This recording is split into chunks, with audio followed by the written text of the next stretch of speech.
আল্লাহর কসম লাগে কথাগুলো শুনে যান।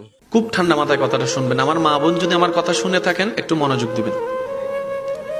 একজন মানুষ সকালবেলা চাকরিতে গেছে। এই যে বাবা,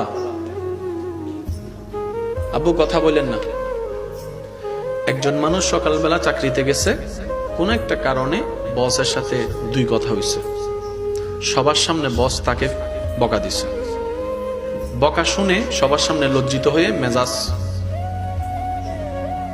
কিন্তু বসকে তো আর বকা দিতে পারে না, চাকরি চলে যাবে।